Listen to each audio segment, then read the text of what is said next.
Banya kintu waleeta gwa leeta enjogere eyo enso cheka ko nnyo maanyi tuga abantu bakitegeera NTV national media ngeta amaanyi kwanita amonka suku anti kati amali gonna geto gonna anita amonka anti kati engeri ya speaker gye yali akolamu ebintu bye te abalekera options.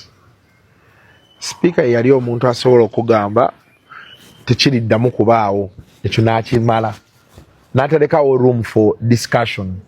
Olaba ne Kadaagawo towards her end ojjukira mu covid yawo waliwo sente ezatambula baza ni milioni 10 nga bagamba bazaaliza ki.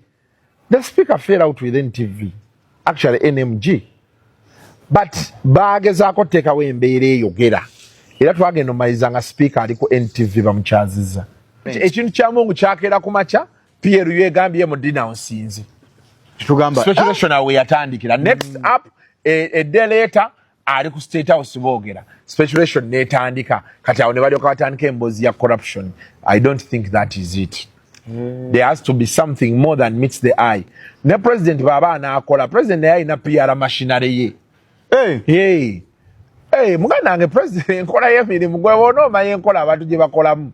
Waliwo abantu abamu gw'olaba ng'ayogera era bw'olaba ng'abantu boogera ng'amaanyi ge boogeza mangi naye nga bw'addayo eka bwe yeebaka linnyamuko kati ni makkati ne bw'omulaba nga wa opposition nnyo linnyamu linda togoberera nnyo togenda ku bandi wagoni. But you see in every country ebyo bibaamu ne mu USA waliyo abantu baabwe be bayisaamu information waliwo be bamanyi nti oyo ayogerera president nti waba ayogedde kati waliwo abantu abamu b'omanyi nti oyo kasita ayogera ali ku interest za president ali ku interest za first son aliko nga bolaba Kabanda baani oba Balamu baani kate waliyo abalala nga bolaba basajja mivule basajja mivule wamulabye nga agamba babaganda tebalina kye bagiraba ekiti ne bekiti afa ababimanyi nkugamba nti tobuukira basajja mivule waabookidde mu PRU ejjudde bali biki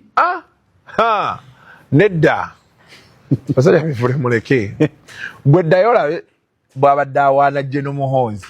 Why this shift right now?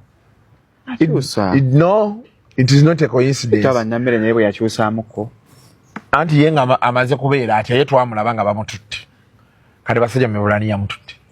Wali abantu abamu abajja nga bakanyugayo ejjinja balaba banajjayo omutwe. Zubeda teyavuma era sirowooza ne Nnaalongo Kitone yavuma.